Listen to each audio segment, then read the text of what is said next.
IMF ने निगरान हुकूमत का बिजली बिलों में रिलीफ का प्लान मुस्तरद कर दिया है, जिसके बाद हुकूमत की मुश्किलात मजीद बढ़ने लगी हैं। कहा जा रहा है कि हुकूमत ने मौक़िफ़ अपनाया था कि जो प्लान पेश किया गया है इससे 6.5 अरब रुपए का असर पड़ेगा। ताहम आईएमएफ का कहना यह है कि इससे 15.5 अरब रुपए का असर पड़ेगा, जो कि काबिल कबूल नहीं है। अब ये जाहिर है बहुत ही एक अहम तरीन बातचीत थी आईएमएफ के साथ, जो कि नाकाम रही, और अब हुकूमत नए प्लान पर काम करी। और नया प्लान क्या है और आगे क्या उम्मीद लगाएं अवाम, इसी हवाले से बात करते हैं। हमारे साथ माहिर मुआशियात हैं जी मुजम्मिल असलम साहब, वो मौजूद है। मुजम्मिल साहब बहुत शुक्रिया प्रोग्राम में ज्वाइन करने के लिए। मुजम्मिल साहब, क्या वजूहात रही? हम कहते हैं, हुकूमत हमारी कहती है कि 6.5 अरब रुपए का फ़र्क पड़ेगा, लेकिन आईएमएफ कहता है कि 15.5 अरब रुपए का फ़र्क पड़ेगा।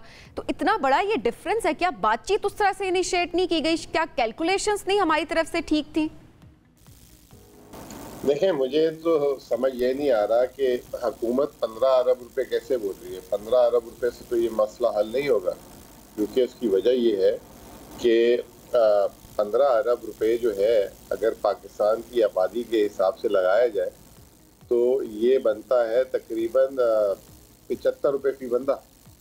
तो 75 रुपए तो बिजली के बिल का मसला नहीं है, ये तो अरबों रुपए में है। ये कम से कम 150-200 अरब रुपए के रिलीफ की बात हो रही है।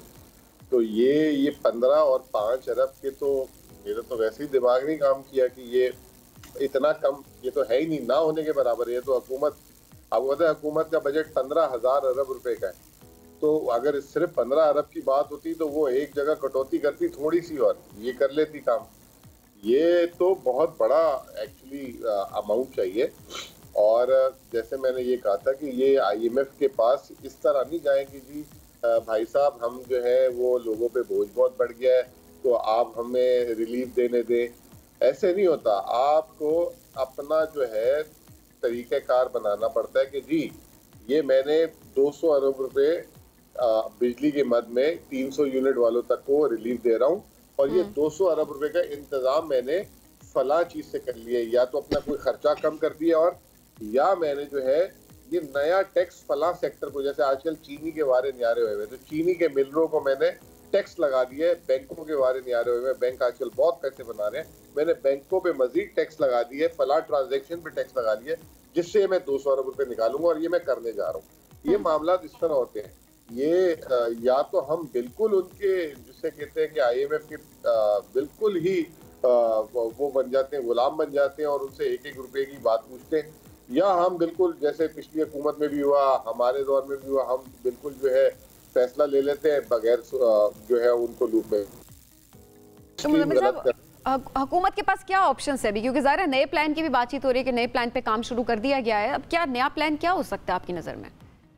देखिए, मैं तो इनके ये जो 15 अरब की अगर बात में हकीकत है तो इनका ये प्लान ही इतना घटिया प्लान था और तकियानुसी प्लान था कि मैं इनके नए प्लान के बारे में तो इमेजिन ही नहीं कर सकता ना कि किस तरह का। जैसे मैंने आपको बताया कि 15 अरब रुपए जो है 75 रुपए फी बंदा बनता है फी का, यानी कि अगर आपके घर में 5 लोग हैं तो आपको 400 रुपए का रिलीफ मिल रहा है पूरे घर को। तो 400 रुपए के रिलीफ का प्रॉब्लम है आपको या किसी गरीब आदमी को भी? उनके बिल तो आ रहे 30-30 हजार, 25-25 हजार, 12-12 हजार, 18-18 हजार, जिसका बिल 2000 आता था। तो problem is much more bigger, scope बहुत बड़ा है और इनको ये समझ ही नहीं है। तो ये सोल्यूशन कैसे करेंगे? और दूसरी बात, मैं कई दफा बोल चुका हूँ, आपके भी शायद प्रोग्राम में बात हुई है उस दिन, कि ये जो 60 रुपए 50-60 रुपए यूनिट ले रहे हैं बिजली के, इसमें 16 रुपए टैक्स के हैं, 16 रुपए रेंटल के हैं, 6 रुपए जो है हमारे उसके हैं जो बिजली चोरी होती है, और 6 रुपए जो ये सस्ती बिजली कारखानों को, सरकारी मुलाजमीन को, दोस्तों यारों को दी जाती है उसके। ईंधन के तो 7 रुपए है सिर्फ।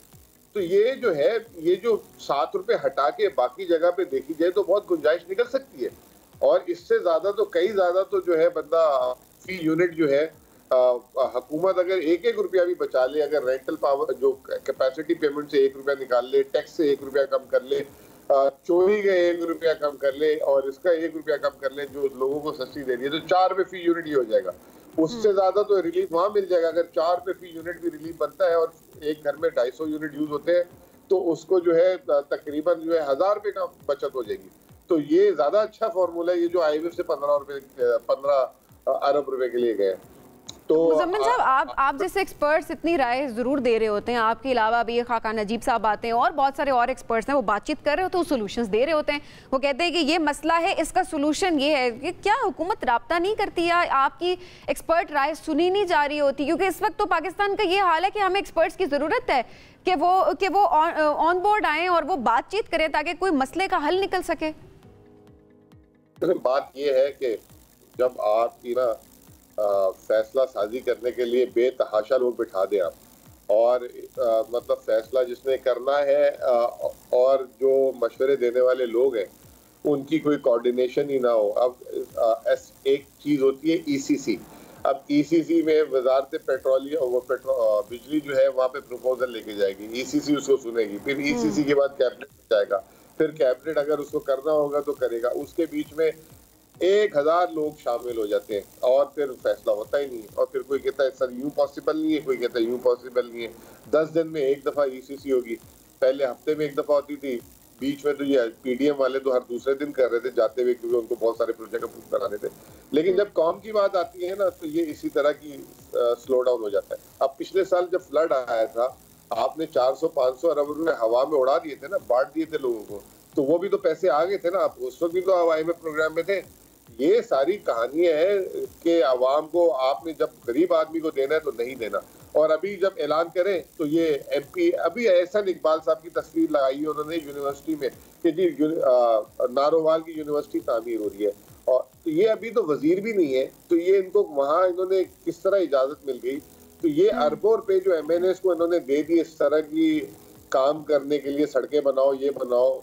तकरीबन 115 अरब रुपए शहबाज शरीफ जारी करके गए आखिरी एक हफ्ते में, अपने सिर्फ MNAs को नवाजा है इन्होंने कि ताकि अगला इलेक्शन लड़ सके और ये हमारे साथ अटैच रह सके। अच्छा। तो आवाम की जब बारी आ रही है तो ज़ाहिर है आवाम को बार बार ये बताया जाता है, डेडलाइन दे दी जाती है कि 48 घंटे में फैसला हो जाएगा, 24 घंटे में फैसला हो जाएगा, अगले 3 दिन में कोई रिलीफ का प्लान जो ऐलान कर देंगे। लेकिन जाहिर है वो चीज़ नहीं हो रही होती। उसके बाद ये चीज़ें सामने आ रही होती हैं कि IMF से बातचीत नहीं हो सकी, हमारे हाथ में कुछ नहीं है। तो लेकिन बात वही पे है कि फिर उम्मीद भी तो ना देना। 48 घंटे एक गरीब जिसके पास नहीं है बिजली का बिल अदा करने के लिए पैसे, जिसके घर में राशन नहीं है, खाना खाने के लिए पैसे नहीं है, अपने बच्चों को पालने के पैसे नहीं है, उनको स्कूल भेजने के पैसे नहीं है, तो वहां पर क्यों एक गरीब को आप एक उम्मीद देते हैं और उसको कहते हैं कि 48 घंटे में ये प्लान है, वो आपसे वो रिलीफ आपको दे दिया जाएगा। वो खुशी खुशी शायद इस उम्मीद के साथ सो जाता है, लेकिन 2 दिन के बाद उन्हीं उम्मीदों पर पानी फेर दिया जाता है। तो मेरा ख्याल है कोई सॉलिड प्लान सामने आना चाहिए, कोई कैपेसिटी अपनी शो करनी चाहिए हुकूमत को भी, ताकि वो सामने आए और एक सॉलिड चीज सामने आ सके और आवाम को किसी ना किसी तरीके से रिलीफ दिया जा सके। मुजम्मिल साहब बहुत शुक्रिया प्रोग्राम में ज्वाइन करने के लिए।